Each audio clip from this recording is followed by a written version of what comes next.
안녕하세요. 저는 30대 초반 여자랍니다. 많은 나이도 아닌데 의도하지 않게 결혼해 이혼까지 하게 되면서 화려한 돌싱으로 살려고 열심히 노력하고 있네요. 울적한 날에는 이곳에서 저와 비슷한 사연을 들으며 같이 울고 욕해주면서 듣는 재미가 있더라고요. 저의 이야기도 다른 분들 못지않게 기구하거든요. 이곳에 마지막으로 대나무 숲 마냥 다 털어놓고 새롭게 시작하고 싶어 사연 남겨봅니다. 인생의 초년부터 제 인생은 불행했어요. 초등학교 때 어머니를 여의고 중학교 땐 아버지가 병으로 돌아가셨죠. 친할머니와 단둘이 대학 때까지 살았어요. 할머니가 그래도 여유가 있으셨고 아버지 동생인 작은아버지 가족도 저를 신경 써줘서 대학 입학까지 힘들진 않았죠. 할머니가 부모님에게 못 받는 사랑을 더 넘치게 주셨거든요. 하나뿐인 가족인 할머니가 노환으로 병을 얻으셔서 제가 대학 2학년 때 돌아가시니까 진짜 하늘이 무너지는 기분이 이런 건가 싶더군요. 이 세상에 혼자만 남은 기분은 정말이지 겪어보지 않은 사람은 모를 거예요. 한동안 허한 마음 때문에 방황을 했는데요. 앞으로 혼자 어떻게 살아야 할지 막막하더라고요. 할머니와 살던 집은 작은 아버지 소유였다면서 저한테 나가라고 하더군요. 저는 작은 아버지가 얻어준 월세방에서 대학도 휴학한 채 공무원 시험 공부를 시작했죠. 취업 성공할 때까지 누가 뒤를 봐주지도 않을 거고 이 길이 아니면 난 죽는다는 마음으로 공부했어요. 1년 만에 합격해서 그렇게 구급 공무원으로 발령받아 일하게 됐답니다. 혜인 씨는 나이도 어린데 맨날 일만 해? 예쁘게 생겨서는 남자친구는 안 만들어? 아직 여유가 없네요. 사실 딱히 만나고 싶지도 않아요. 제 사정 잘 아시잖아요. 외로운 혜인 씨를 사랑으로 품어줄 그런 남자가 있을 거야. 가족을 만들고 아이도 낳고 그렇게 살아야지. 지금처럼 어리고 이쁠 때 얼른 좋은 남자 만나. 제가 매일 회사만 집만 오가니까 주변의 동료들도 항상 걱정 어린 관심을 많이 주시더라고요. 전 그냥 웃으면서 넘길 뿐이었죠. 어느 누가 고아인 며느리를 맡고 싶겠어요. 전 남한테 싫은 소리 하기도 싫고 듣기도 싫은 성격이라 그냥 나 혼자 밥벌이하며 살자는 비혼주의자였어요. 어렸을 때부터 너무 힘든 일을 겪어서 그런지 누군가와 싸우고 복구하는 것도 싫고 조용히 살고 싶었죠. 어느 날 평소와 다름없이 바쁘게 민원을 받고 있는데 무슨 남자 손이 불쑥 앞으로 들어와 깜짝 놀랐어요. 놀라서 고개를 들자 말쑥한 남자가 어색하게 웃고 있더라고요. 아, 안녕하세요. 또 오셨네요? 오늘은 이거 드리고 싶어서요. 따뜻한 커피 한 잔 드세요. 그리고 이거 한번 읽어주실래요? 이 동네에 사는지 서류를 자주 떼러 오던 남자였는데 훤칠한 키의 훈남이라 멀리서도 가끔 눈에 띄긴 했어요. 그런 남자가 웬 편지를 건네니 전 너무 놀랐어요. 일단 다른 사람들이 볼까봐 얼른 편지를 받아 숨겼죠. 저한테 호감이 있어서 일부러 일이 없어도 주민센터에 오기도 했다며 편지엔 전화번호가 적혀 있더라고요. 전 연애를 할 마음이 전혀 없었기에 당연히 답하지 않았고요. 남자는 몇 번을 더 적극적으로 대시를 했고 그렇게 한 번, 두 번 만나다 보니 연인 사이가 되었답니다. 사귀고 나서 얼마 되지 않아 남자친구의 집안이 이 동네의 유지인 걸 알게 됐고 건물이 2채나 있다는 거예요. 내가 같이 일하는 언니한테 들었는데 그게 정말 사실이야? 왜 나한테 말 안 했어? 자기가 알면 부담스러워할 것 같아서 천천히 말하려고 했어. 내가 아버지 빌딩 관리하는 일 하거든. 그래서 주민센터에 서류 떼러 자주 왔던 거야. 난 사귀기 전에 내 사정 다 이야기했어. 난 그냥 혼자 조용히 살고 싶고 어떤 갈등도 싫어. 그리고 자기한테 선택하라고 한 거고. 자기 부모님이 나를 마음에 들어 하시겠어? 난 좋은 대학 나온 것도 아니고 마땅한 직업 없이 부모님 도와드리는 건데 뭐. 공무원인 자기가 나보다 대단하지. 너무 걱정하지 마. 우리 부모님은 내가 다 알아서 해. 형이 있다고 하지 않았어? 형은 무슨 일 하시는데? 우리 형은 공부를 잘했어서 지금은 대기업 팀장으로 일해. 형수님은 변호사시고. 뭐라고? 아, 나 너무 부담돼서 싫어. 내가 돈 많은 남자 만났다고 좋아할 줄 알았어? 난 돈 많은 시댁 그런 거 싫어. 우리 그냥 이쯤에서 헤어져. 제발. 저는 일방적으로 이별을 통보하고 잠수를 타버렸죠. 주무관님께 부탁드려서 다른 층에서 일을 하는 걸로 바꿔서 남친은 저를 몇 주 동안이나 찾지 못했어요. 제가 일부러 집도 안 알려줬었거든요. 그런데 어느 날 남친의 부탁을 받은 동료가 저를 불러내는 바람에 딱 마주치게 됐어요. 남친 얼굴이 여지껏 잠도 못 잔 것처럼 아주 헬쑥하고 초췌하더라고요. 혜인아, 너 어떻게 이렇게 모질 수가 있어? 내 말은 들어주지도 않고 이렇게 사라져버리면 끝이야. 내가 우리 부모님한테 너에 대해서 다 말씀드렸어. 아버지가 너 만나보시고 싶대. 제발 나를 믿고 우리 같이 부딪혀보자. 내가 네 가족이 돼서 평생 행복하게 해줄게. 간곡하고 진실된 간청에 저는 그 사람을 한번 믿어보기로 했어요.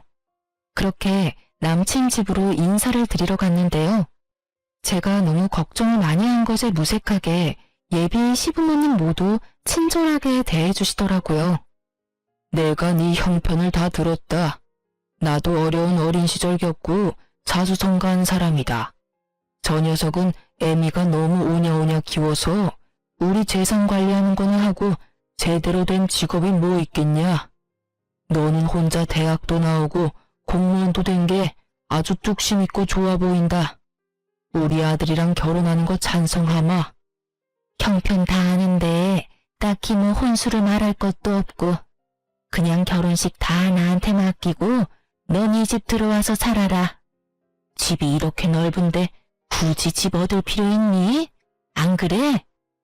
아무리 그래도 시집살이 하라는 건 내키지 않았어요. 저 혼자 하고 싶은 거 하며 자유롭게 살다가 제 조건이 빠진다는 이유로 시집살이가 당연하다는 듯이 말하더라고요. 우선은 그 집에서 나와서 남친한테 말했죠. 내가 모은 돈이 없다고 해서 집으로 들어와서 시집살이 하라는 건 좀 너무하지 않아? 내가 누누이 말했잖아. 난 혼자 사는 게 제일 좋은 사람이라고. 자기는 그동안 혼자 그렇게 외롭게 살았으면서 새 가족이 생겨서 북적북적 살면 더 좋은 거 아니야? 우리 부모님은 자기 사정 다 봐주셔서 그런 말씀 하신 거야. 일단 2년만 살아보자. 그리고 정 힘들면 그때 분가하자. 응? 제가 몇 명 없는 친구들이나 동료들한테 고민을 털어놔봤지만 다들 호강에 겨운 소리라고만 하더군요. 그렇게 부잣집에 시집가면서 포기할 줄도 알아야 된다나요? 남편이 번갯불에 콩 볶아먹듯이 얼마나 결혼을 밀어붙이던지 한 달도 지나지 않아 시모와 결혼식 준비를 하게 되었죠.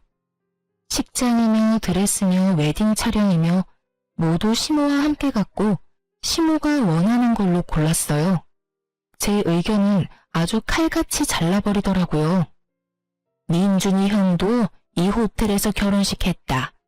여기가 손님 부르기에도 좋고 가장 괜찮아. 여기로 해. 여기 식대가 너무 비쌀 것 같은데. 그리고 전 올 하객도 별로 없어요. 너 고아인 거 내가 모르고 결혼시키니? 네 쪽 하객 자리도 다 우리 손님이 채울 거니까 걱정할 필요 없다. 생각하면 할수록 참 첫째 결혼이랑 너무 차이가 나서 손님들 보기 벌써 민망하다. 며느리한테 티 쪼가리 하나 못 받고 결혼을 시키다니 원. 어머니, 저도 성의껏 준비할 수 있어요. 말씀해 주시면 준비해 볼게요. 저도 모아둔 돈 있는데 돈 한 푼 안 들이고 결혼하면 제 마음도 편치가 않아요. 됐다. 내가 너한테 뭘 받겠니? 네가 뭘 해준대도 내 맘에 찰 것 같지도 않구나. 그냥 내가 봉사하는 셈 치고 다 해주마. 대신 결혼해서 며느리 돌이 잘하는 걸로 갚아. 저는 연예 기사에서나 봤을 법한 호텔에서 결혼식을 했어요. 결혼식에 온 제 지인들의 눈이 휘둥그레해져서 저한테 신데렐라라며 팔자 폈다고 난리가 났더군요. 하지만 전 결혼식 날에 세상 비참했어요. 시모가 만들어 놓은 무대에서 꼭두각시처럼 서 있는 기분이었죠. 시모는 친척들과 지인들 앞에서 어떻게든 제 진짜 존재를 숨기기 바빴거든요. 서글픈 마음이 들었지만 그래도 남편을 생각해서 저도 최선을 다해 웃어가며 식을 마쳤네요. 신혼여행 다녀오자마자 시댁에 들어가 살게 되었고 지독한 시집살이가 시작되었습니다. 아버님은 아침 6시에 식사하시니까 앞으로 네가 아침 준비해라. 매일 5시에 일어나서 녹즙 만들고 아보카도 1개 자르고 달걀 반숙으로 2개 찌면 된다. 다 드시면 영양제 챙겨드리고. 저 8시까지 출근해야 되는데 어떻게 5시에 일어나나요? 저 아침잠 많아서 그렇게 일찍 일어나면 힘들어서 못 살아요. 얘 좀 봐. 공짜로 그 비싼 호텔에서 결혼까지 시켜줬더니 결혼하자마자 안면 싹 바꾸네? 며느리라면 당연히 해야 될 일이야. 토달지 말고 해라. 나도 그렇게 30년을 살았다. 웃긴 게 뭔지 아시나요? 나중에 알게 된 건데 도우미 아주머니가 오래 있었고 당연히 시부 아침도 시모는 전혀 차린 적이 없다네요. 제가 결혼하자마자 도우미 아주머니를 내보낸 거였어요. 어쨌든 어찌나 차갑게 말을 하는지 대꾸도 못하고 다음 날부터 5시에 일어나 그 짓을 했네요. 일주일 하니까 너무 힘들어서 죽겠더라고요. 늦게 일어난 날에는 시모가 얼마나 구박을 해대는지 화장실에서 혼자 눈물을 흘린 적도 있었어요. 저는 견디다 못해 남편에게 하소연을 했죠. 여보, 나 도저히 5시에 못 일어나. 당신이 어머님한테 좀 말해봐. 나 힘들어서 죽을 것 같아. 솔직히 아침에 일어나서 국하고 밥하는 것도 아니고 그까짓 녹즙 좀 만드는 것 같고 왜 그래? 다른 재벌집은 더 빡세. 거기 며느리들은 더 힘들다고. 여기가 재벌집이야? 재벌집은 며느리들이 일을 안 하겠지. 난 가뜩이나 체력도 약한데 일하느라 너무 힘들어. 그럼 일을 관둬. 그까짓 거 한 달에 얼마나 번다고? 우리 부모님한테 잘 보이면 이 재산이 다 우리께 되는데 그까짓 거 뭐 대단하다고 그것도 못해? 그렇게 별거 아니면 당신이 좀 하면 되겠네. 왜 내가 해야 되는데? 그리고 난 절대 일 그만 안 둬. 내가 공무원 시험 합격하려고 얼마나 힘들게 공부했는데 한 달에 내 옷값도 안 되는 돈 벌면서 왜 그렇게 힘들게 살려고 그래? 며느리가 하는 거랑 아들이 하는 거랑 같아. 당연히 며느리가 해야 아버지도 좋아하시는 거지. 재산 물려받는 게 뭐 쉬운 건 줄 알아? 신혼 때까지만 해도 다정했던 남편은 제가 시부모에 대한 불평을 조금만 하면 아주 부르르 떨더라고요. 그것도 그럴 게 옆에서 보니까 시부한테 아주 잡혀 살더라고요.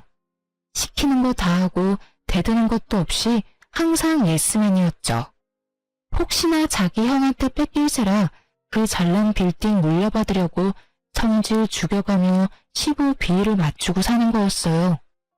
그러니 시부모는 저를 더 우습게 보고 아주 가정부 부리듯이 명령을 하는데 너무 화가 나고 스트레스가 쌓여갔죠.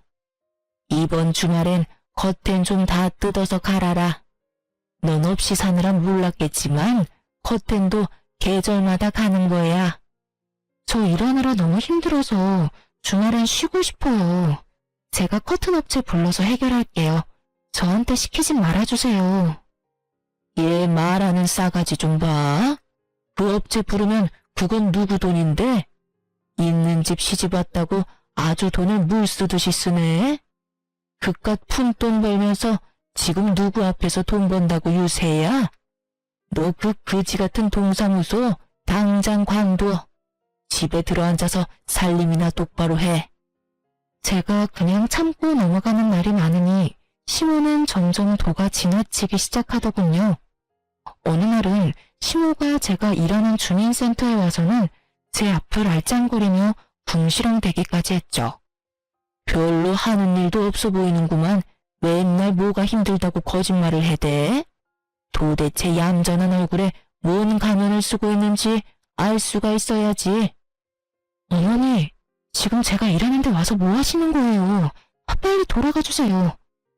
아니, 더우면 에어컨 쐬러 오고 추우면 히터 쐬러 올 수 있는 곳이 동사무소 아니야? 네가 뭔데 나한테 가라 말하니? 내가 뭐 너한테 볼 일이 있어서 왔다고 했니? 내 입으로 내가 말도 못해? 별것도 아닌 게 잘난 척은. 동료들 보기가 얼마나 민망하고 부끄러웠는지 몰라요. 가뜩이나 제가 결혼 잘했다고 질투했던 동료도 있었는데 이젠 시집살이 한다고 제 뒤에서 수군대더군요. 솔직히 혜인 씨가 엄청 예쁜 것도 아니고 잘난 것도 없는데 어떻게 결혼했나 했어. 역시 시집살이를 엄청나게 하나 봐. 하긴 그 부잣집에서 혜인 씨 조건이 마음에 들겠어. 그 시어머니 와서 하는 것 좀 봐. 집에선 얼마나 더 할까? 불쌍하다 불쌍해. 그러게 너무 차이가 나는 결혼한 대까지 뭐. 어쩌겠어. 다 감수해야지. 제 앞에선 아무 말도 안 했지만 자기들끼리는 제 이야기를 이러쿵 저러쿵 하니까 일할 때도 눈치가 보이고 위축이 되더라고요. 진짜 집에서도 괴롭고 직장에서도 괴로운 날들이 이어졌죠. 전 어릴 때부터 참는 것에 익숙한 삶을 살았어요. 그래서 시모의 괴롭힘과 남편의 무관심, 동료들의 영민을 가장한 은근한 따돌림을 묵묵히 견디며 그렇게 3년의 결혼 생활을 이어갔답니다. 겉으론 내색하지 않았지만 제 속은 아주 썩어 문드러졌죠. 특히 시모 때문에 정신과라도 찾아가고 싶을 정도로 우울증에 시달렸어요. 특히 명절에는 제가 대부분의 음식을 해야만 했는데요. 남편 말로는 원래 도우미 아주머니와 시모가 같이 준비했었다고 하던데 저한테 그 많은 걸 다 시키더라고요. 저도 할머니랑 살 때는 귀한 손녀였어요. 그래서 음식 해본 적도 별로 없었고요. 근데 저 혼자 명절 음식을 다 하라니 진짜 기가 막혔죠. 남편이랑 다른 가족들 모두 제가 해야 된다고 강요를 하더라고요. 시모는 내가 하고 있으면 자기가 와서 마무리를 한다더니 정작 소파에 누워서 손톱이나 다듬고 있었어요. 그렇게 처음 만난 명절에 된통 당하고 나서 명절 트라우마가 생길 정도였죠. 그래서 두 번째 만난 설날에 한번 뒤집어 엎은 적이 있어요. 첫 번째 명절엔 그러려니 넘기려고 했는데 두 번째 맞은 설날에도 형님은 설날 당일 점심에 와서 밥만 먹고 봉투만 주고 가려고 하더군요. 설날에도 출근해야 한다면서요. 더군다나 저한테 대하는 것과는 너무 다르게 사근사근한 시모를 보니 부하가 치밀더군요. 아무리 바빠도 같은 며느리인데 형님은 와서 밥만 먹고 가는 건 아니지 않나요? 여보, 왜 이래? 떡국 잘못 먹었어? 형수님이 얼마나 잘 나가는 변호사인데 엄청 바쁘다고. 아, 미안해 동서. 내가 요리는 젬병이고 내가 명절에 더 바쁜 건 사실이야. 너 미쳤어? 아니, 지금 하늘 같은 형님한테 이게 무슨 태도야? 너는 고아에다 근본도 없는 주민센터 시다발이고 얘는 국내 최고 로펌 변호사인데 같은 며느리라고 같은 대접이라도 받고 싶어? 기가 막혀 진짜. 시모가 저한테 상스러운 말까지 해대며 비난하는 동안 아무도 제 편을 들어주지 않더군요. 심지어 남편은 시모를 말리기는커녕 잘못했다고 빌라더라고요. 저는 서러운 마음을 참지 못하고 그렇게 집을 뛰쳐나갔어요. 그 후로 어떻게 됐을 것 같으세요? 너 나간 김에 아예 완전히 나가버려. 그냥 짐 싸서 나가라고. 감히 누구한테 음식을 하라 마라 못하겠다고 난리야. 그냥 이혼해. 이혼하라고 하면 누가 무섭나요? 그럴게요. 이혼하고 나가면 되잖아요. 당장 부모님한테 잘못했다고 해. 대들지 말고. 제가 잘 말할게요, 엄마. 시모가 자기를 무시했다면서 당장 이혼하라고 난리를 쳤고 저도 시모가 너무 끔찍해서 이대로 이혼하고 싶더라고요. 이혼하는 게 희망으로 느껴졌다면 믿어지시겠나요? 근데 시부가 딱 한마디로 상황을 종결시켜버렸죠. 내 눈에 흙이 들어갈 때까지 이혼은 없다. 남들 부끄럽게 무슨 이혼이야? 당신도 또 한 번 그런 소리 꺼내면 당신부터 이혼이야. 알았어? 시모는 이혼 당하는 게 무서웠는지 그 후로 이혼 소리는 못 하더라고요. 그 대신 저를 더 교묘하게 괴롭혀만 갔어요. 저는 세 번째 맞는 추석이 다가오자 가슴에 돌덩이를 얹은 것 같고 잠잘 때도 눈물이 줄줄 흐를 정도였죠. 아무리 빠져나오려고 해도 깊은 늪에 빠진 것처럼 무기력하고 제 자신이 한심해만 보였어요. 바보같이 왜 당하고만 있냐고 하실 분도 있을 거예요. 근데 제 편을 들어줄 가족 한 명 없는 처지에 저를 나쁜 며느리 이상한 애로 몰고 가는 시댁에서 살아보세요. 나중엔 진짜 제 자신이 이상한가 보다 이런 생각까지 하게 되더라고요. 그러던 중에 저에게 편지 한 통이 왔는데요. 영 내용을 알 수가 없어 변호사인 형님에게 좀 물어보기로 마음을 먹었어요. 그래서 변호사 사무실로 찾아가 봤죠. 형님은 그래도 친절하게 저를 맞아주더군요. 그동안 명절 때 아니면 만난 적도 없고 대화도 별로 해본 적이 없어서 저를 무시한다고 생각을 했었거든요. 형님에게 편지에 대해 조언을 들은 뒤에 나가기 전에 용기 내어 한마디 했죠. 형님, 바쁜 건 알겠는데 그래도 명절엔 와서 좀 도와주셔야 되지 않아요? 저 혼자 그 많은 음식 해야 되는데. 나도 참 난감하네. 지금까진 도우미 아주머니 여러 명이 음식 준비해서 난 그런 부담이 전혀 없었는데.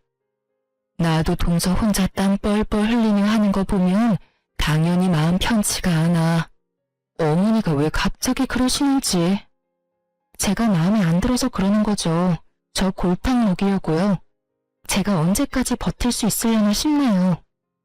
형님의 두루뭉실한 대답을 듣자 역시나 내 편은 아니라는 생각이 들더군요. 그렇게 지옥 같은 추석 전날이 찾아왔어요. 근데 아침에 초인종이 울려 나가보니 형님이 카트에 뭘 가득 싣고 왔더라고요. 아니 네가 이 아침부터 웬일이니? 이번 명절엔 뭐 휴가라도 낸 거니? 나야 우리 큰며느리 얼굴 보니 반갑고 좋네. 내일 못 올 것 같아서 오늘 대신 왔어요. 동서 이것 좀 받아줘. 다 주방에 놔주면 돼. 아니 이게 다 뭐니? 먹을 걸 사온 거야? 네, 명절 음식 다 사왔어요. 송편도 유명한 떡집에서 넉넉하게 사왔고요. 제가 아는 유명한 한정식집에 일부러 부탁해서 예약 걸어서 사온 거예요. 음식 만들려고 장도 다 봐왔는데 덜컥 이렇게 사오면 어쩌니? 말이라도 해주지. 미리 말씀드리면 당연히 필요 없다고 하셨을 거 아니에요? 장 본 건 나중에 해먹으면 되는 거고 이번 추석엔 제가 사온 음식으로 명절 지내세요. 제 성의 봐서라도요. 동서도 이번 추석에 좀 쉬어. 친정 없어도 하루 정도는 호텔에서 푹 쉬는 것도 좋지. 내가 하루 잡아줄게. 내일 모레 어때? 어머 얘, 그게 무슨 말이야? 그럴 필요 없다. 네 덕에 음식도 안 할 건데 뭐가 힘드니? 그래도 사람은 혼자 푹 쉴 시간이 필요해요, 어머니. 저도 가끔 혼자 푹 쉬어야 좀 충전이 되더라고요. 내가 회원으로 있는 호텔 알려줄 테니까 내일 모레 하루 쉬고 와. 자세한 건 내가 문자로 보내놓을게. 형님이 말하니까 시모는 입만 삐죽거리고 정작 반대는 못하더라고요. 대신 그 분풀이는 저를 향했죠. 명절이라고 친척들 다 모여있는데 시모가 저를 쓸데없는 일로 계속 불러대기 시작했어요. 여기 수정과 좀 더 내와. 다 떨어진 거 안 보여? 야, 여기 더럽잖아. 얼른 걸레 가져와서 닦아. 아주 명절에 음식도 안 만들어서 살판 났지? 친척 어른들 다 계시는데 빠릿빠릿 움직여야지. 이렇게 굼떠서야 내가 창피해서 못 산다. 저기 저상 얼른 다 정리하고 새로 차려라. 저는 더 이상 참을 수가 없었어요. 시모가 큰 소리 칠 때마다 친척들도 저를 보며 수군거렸고 눈빛을 주고받으며 키득거리기까지 했어요. 제가 왜 이런 취급을 받아야 하는지 부하가 치밀었죠. 저를 무슨 시종 부리듯이 야야 거리는 시모 면상에 결국 못 참고 걸레를 집어 던졌죠. 야, 이게 미쳤나? 너 지금 나한테 걸레 던졌어? 너 정신 나갔어? 이제 사람 좀 그만 괴롭혀요. 당신 때문에 정신병 걸리기 직전이니까. 이 미친 할망구야, 적당히 좀 하라고. 야, 너 미쳤어? 어머니한테 무슨 말버릇이야. 당장 무릎 꿇고 싹싹 빌어. 당장. 싹싹 빌어야 될 건 너랑 네 엄마야. 사람 취급 안 하고 괴롭히는 게 즐겁니? 네가 중딩이야? 이 마마 파파보이 새끼야. 그깟 재산 받으려고 네 마누라가 어떤 취급받는지 뻔히 알면서 모른 척이나 하고 평생 지켜준다며, 울타리가 돼준다며, 이 비굴한 자식아. 역시 머리 검은 짐승은 함부로 거두지 말라고 했어. 어디서 굴러먹던 고환영 받아줬더니 남 부끄럽게 친척들 앞에서 이게 무슨 짓이야? 민준이 너 당장 네 마누라 무릎 꿇리지 못해? 남편이 시모 말을 듣자마자 제 어깨를 잡아 누르면서 억지로 무릎을 꿇리게 하는 거 있죠. 제가 남편을 확 밀어버리자 남편이 눈을 번뜩이더니 제 뺨을 때리는 게 아니겠어요? 뺨을 맞는 순간 제 눈에서 별이 반짝하더군요.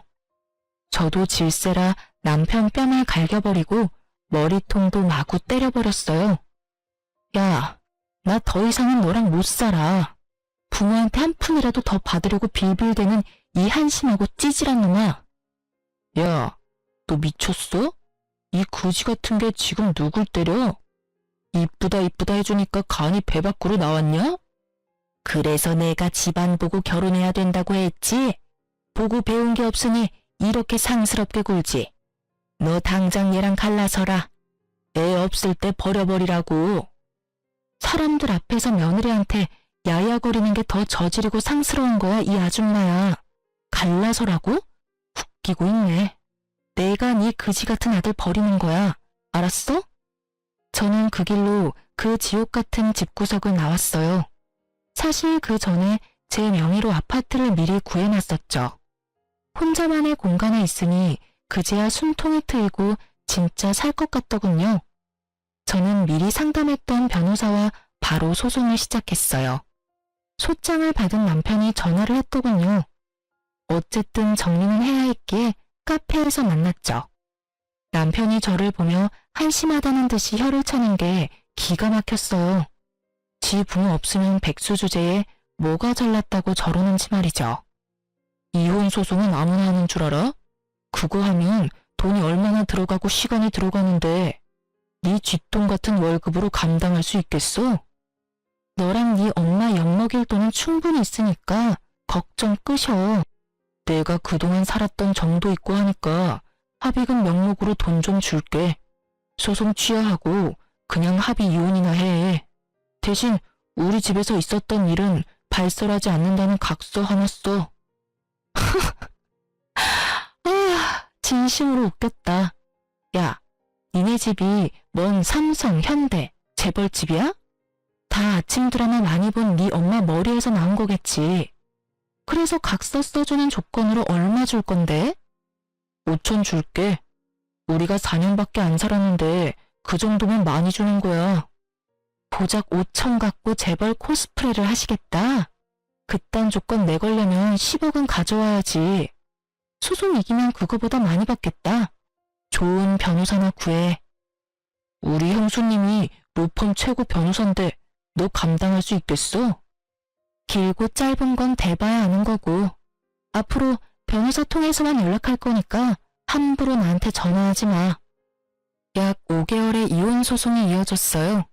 저는 다른 곳으로 발령 신청해서 근무지도 옮겼고 그 사이에 진급도 했죠.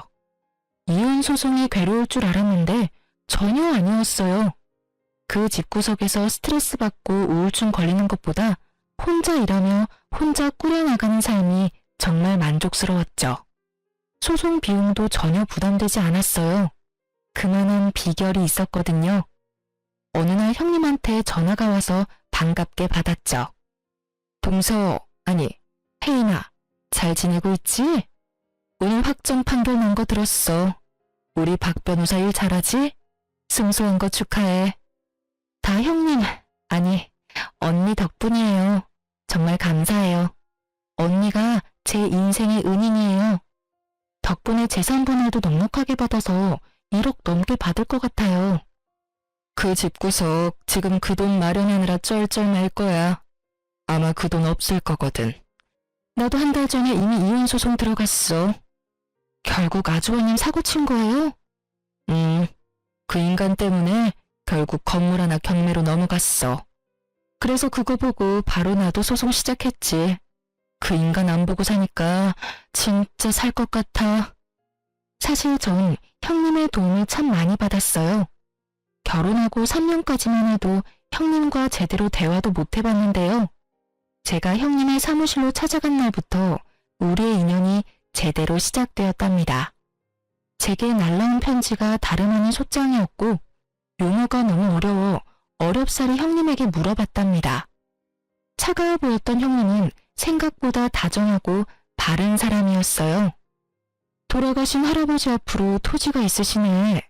근데 상속자를 동서로 해놓으셨는데 작은아버지가 동서한테 일부러 숨기셨나 봐. 이 합의서를 동의하거나 그냥 무시하면 작은아버지한테 넘어간다는 내용이야. 토지 받고 싶으면 소송을 해야 할 것 같아. 어떻게 할래? 어쩐지 작은아버지가 할머니 돌아가시니 저랑 인연을 딱 끊어버리더라고요.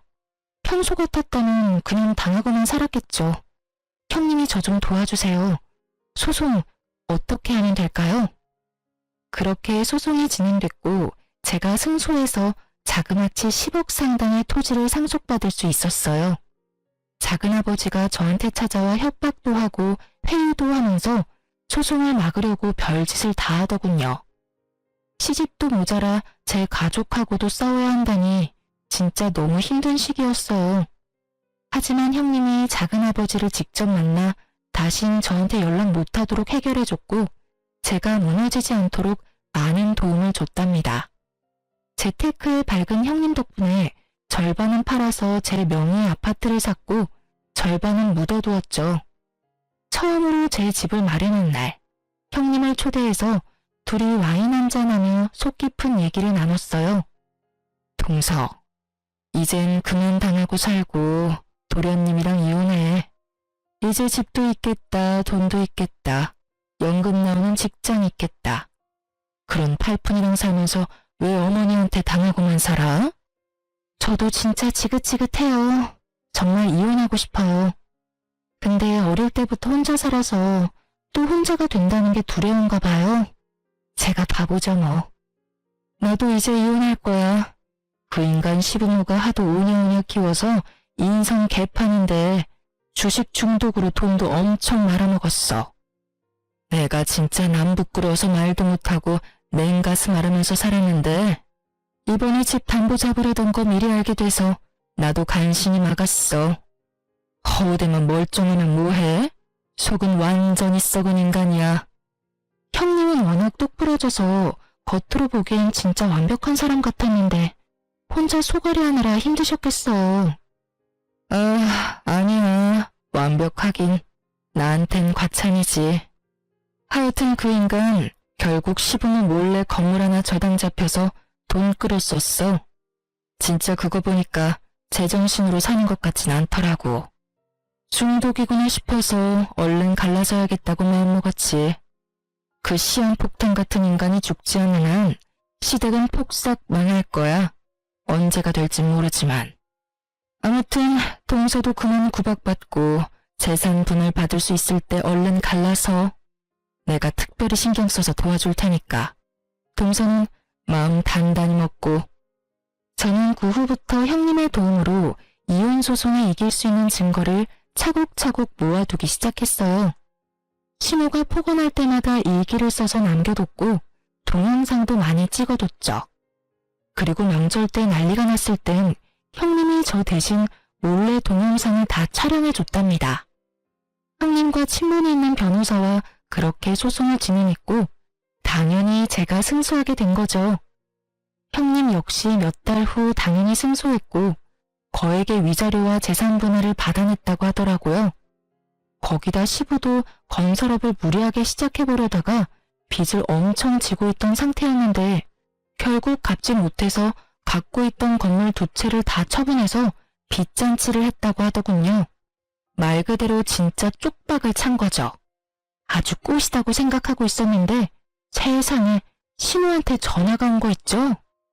네가 일하는 데 찾아가 보니까 다른 데서 일한다고 하더라. 오랜만에 얼굴 보고 싶었는데 얼마나 아쉬웠는지 몰라. 혼자 살면서 밥은 잘 먹고 다니니? 외롭고 힘들지는 않고? 뭐 잘못 먹었어요? 우리가 따뜻하게 안부 모를 사이에요. 다신 전화하지 말아요. 예. 끊지 말고 잠깐 얘기 좀 하자. 내가 요즘 네 생각이 얼마나 나던지 꿈에도 네가 나와서 울고 그러더라. 그래서 뭔 일이 있나 걱정이 돼서 전화한 거야. 우리 민준이도 맨날 네 얘기하면서 울면서 자는 것 같더라. 내가 얼마나 마음이 아프던지. 우리 민준이는 너 없이는 못 살 것 같더라. 그냥 다시 합치면 어떠니? 미쳤어요? 그 집구석 다 망한 거 세상이 다 아는데 돈 한 푼 없는 백수랑 내가 왜 재결합을 해요? 여전히 주제도 모르고 양심도 없네. 쓸데없는 소리 계속 짓거릴 거면 끊어요. 또 전화하면 가만히 안 있을 줄 알아요? 아가야, 제발 우리 민준이 한 번만 받아줘. 아주 폐인이 돼서 내가 옆에서 보기가 안 됐다. 그래도 우리가 한 가족이었는데 어떻게 이렇게 매정하게 구니? 아이고, 내 팔자야. 이젠 너한테까지 내가 구걸을 하고 아주 못 산다. 아주 혼자 울면서 신세 한탄까지 하길래 그냥 끊어버렸고 심호 번호는 차단해버렸답니다. 어이없게도 며칠 후엔 전 남편 놈이 제 아파트 앞에서 저를 기다리고 있더군요. 여길 당신이 어떻게 알고 왔어? 내 뒤라도 캔 거야? 이번엔 콩밥 한번 먹어볼래? 여보, 내가 다 잘못했어. 내가 이렇게 빌게. 난 당신 없이는 못 살아. 내가 당신이 원하는 건 뭐든지 다 할게. 나 좀 다시 받아주면 안 될까? 네 엄마랑 너랑 짰어? 갑자기 쌍으로 왜 이 난리야? 형님한테 뭔 말이라도 들었나 봐. 왜? 내가 돈이라도 좀 있어 보이니까 없던 마음이 짠하고 생기디? 어? 아니야. 우리 집이 어려워진 건 알고 있어? 갑자기 이렇게 돼버리니까 그동안 날 이해해주고 사랑해준 건 당신밖에 없었다는 생각이 들었어. 여보, 내가 집안일 살림 다 할게. 이런 사랑 싸움은 1년만 지나면 다 아물기 마련이야. 우리가 나이 들어서 생각해보면 다 아무것도 아닌 일이라고. 1년만 지나면 아물어? 이 못된 인간아. 네 엄마한테 당해서 받은 상처는 내가 죽을 때까지 못 잊을 거야. 네 엄마 닮은 사람만 길거리에서 만나도 가슴이 철렁해. 너랑 네 가족이 나를 얼마나 죽을 만큼 힘들게 만들었는데. 뭐? 재결합을 해? 누구 좋으라고? 폭삭 망하니까 네가 나이 많은 백수라는 걸 처절하게 깨달았나 봐. 아, 그래. 너 능력 있다. 인정해주니까 좋아? 그래도 내 덕에 너도 부잣집 사모님 소리 들으면서 어깨 으쓱하면서 살았잖아. 그니까 너도 날 좀 도와줘야지. 내가 지금까지 직장 다녀본 적이 없는데 이 나이에 어떻게 취직을 하냐? 사업이라도 시작해보게. 당신이 돈 좀 빌려줘. 당신 능력 있고 돈도 있잖아. 내가 뭔 돈이 있어.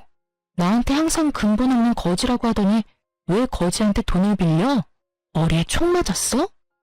부모 덕에 지금까지 공과금도 제대로 못 내는 주제에 사업 같은 소리 하네. 머리에 똥 만들어서는. 당장 꺼져. 또 찾아오면 그땐 경찰 부를 거니까. 저는 제 팔을 잡고 늘어지는 놈을 사정없이 밀쳐내고 집으로 뛰어들어가 버렸어요. 또 찾아올까봐 이사를 가야 되나 고민했는데 그 뒤로 찾아오진 않더라고요. 우리의 자존심이 엄청 센 인간이거든요. 그리고는 얼마 후 형님과 통화를 할 수 있었죠. 혹시 도련님 찾아가고 그러지 않았어? 아, 미안해. 전 남편이 자꾸 찾아와서 날 얼마나 괴롭히는지. 돈 달라고 아주 지랄을 하더라고. 말싸움하다가 나도 흥분해서 동서도 부자 됐다는 말을 실수로 흘려버렸네. 진짜 미안해. 아니에요. 오히려 통쾌하네요. 그동안 나 찌질하게 사는 줄 알고 연락 딱 끊었다가 제가 돈 있다니까 바로 전화오고 찾아오는 꼴이라니. 진짜 상종 못할 인간들이에요. 그래. 오히려 그 집구석은 폭삭 망해버리고 자기는 자산가가 됐으니 얼마나 통쾌해. 앞으로도 콩고물이라도 떨어질까 자꾸 들러붙으면 나한테 말해. 법적으로 해결해 줄 테니까. 매번 도와주신다니 정말 든든하고 감사해요. 진짜 친언니가 생긴 기분이에요. 그 후로 전 남편은 몇 번이나 제 아파트 앞을 서성거리고 저를 기다리더군요. 예전엔 명품만 입고 다니더니 이젠 그것도 다 팔아버렸는지 머리도 엉망으로 길고 옷도 거지같이 입고 있는 꼴이라뇨. 한 번은 시모랑 같이 서 있어서 진짜 기함을 했네요. 시모가 저를 보더니 제 손을 덥석 잡는 거 있죠? 아가야, 네가 이렇게 잘 됐다니 진짜였니? 이렇게 비싼 아파트를 샀단 말이야? 이 인간이 진짜 말귀를 못 알아듣네? 너까지 모자라서 네 엄마까지 불러와서 뭐 어쩌자는 거야? 아니, 엄마가 당신이 진짜 이 아파트에 사는지 확인을 해보자고 해서. 우리 엄마가 이 아파트 엄청 살고 싶어 하시거든. 너 혼자 살긴 여기 너무 넓지 않니? 방 하나 남는 거에 내가 좀 살면 안 될까? 내가 너 일할 동안 살림 다 해주마, 응? 지금 사는 데선 도저히 못 살겠다. 아줌마가 나한테 어떻게 했는지 다 잊었어? 어떻게 그딴 부탁을 해? 당장 꺼져. 이 소름 끼치는 아줌마야. 그 잘 살던 내가 이런 취급을 받다니. 아이고, 말년에 그지 같은 빌라에 살 줄 누가 알았을까? 아이고, 내 팔자야. 아이고. 시모는 제 다리를 잡고 늘어지며 눈물까지 펑펑 쏟아내며 신세한탄을 하더라고요. 결국 경찰을 불렀고 두 인간이 볼품없이 질질 끌려서 쫓겨났죠. 그 후론 겁먹었는지 안 찾아오더라고요. 형님이 종종 그 집안 소식들을 전해주었는데요. 시부는 재산 다 잃은 충격으로 결국 뇌출혈로 쓰러졌고 그나마 남은 재산도 급하게 병원비로 다 빠져나가고 지금은 병원비를 못 내니 시모가 좁은 집에서 시부 병수발하면서 산다고 하고요. 두 아들은 당연히 능력도 없고 그렇다고 배달 아르바이트 같은 건 쪽팔려서 못한다면서 늙은 백수들로 지내고 있다고 해요. 방 2개인 곰팡이 피는 코딱지만한 빌라 월세에서 산다니 시모가 제 아파트를 탐낸 것도 당연한 거죠. 제가 이혼 안 했다면 그 집구석에서 같이 살았거나 아님 제 돈을 다 처박아야 했겠죠? 생각만 해도 진짜 아찔하네요. 저는 그 후로도 형님과 종종 만나서 식사도 하고 서로 생일도 챙겨주면서 친한 언니 동생 사이로 잘 지내고 있어요. 형님도 거지가 된 전 남편이 계속 사무실로 찾아오고 협박도 했다가 잘못했다고 울다가 돈 빌려달라고 하다가 별쇼를 다 해서 진저리가 났다네요. 결국 접근금지 신청하고 이젠 혼자 다른 지역에서 변호사 사무실 개업해서 멋진 대표님이 되셨답니다. 볼 때마다 진짜 멋진 사람이라는 생각을 해요. 시궁창 같았던 결혼 생활에서 남은 유일한 선물이 바로 전 형님이자 지금의 친한 언니네요. 이제 이혼한 지도 꽤 지났네요. 저는 여전히 성실히 일하면서 잘 지내고 있어요. 가끔 친구를 만나기도 하지만 워낙 혼자 지내는 걸 좋아해서 외롭지가 않네요. 정말 결혼해서 해방된 것만으로 저의 인생은 확 달라졌답니다. 제 은인인 형님 덕에 요즘은 재테크 공부도 열심히 하고 있거든요. 재산이 불어나는 걸 보니까 안 먹어도 배부르다는 게 이런 건가 싶어요. 어릴 때부터 내 인생은 왜 그럴까 박복하다고 불평만 해왔는데요. 이번 이혼으로 제 인생은 제가 만들어가기 나름이란 걸 확실하게 깨달았답니다. 제 사연을 듣고 계신 분들 중에서도 지금 힘드신 상황이라면 곧 좋은 일이 생길 테니까 조금만 힘내시길 바래요. 들어주셔서 감사하고 모두 행복하세요.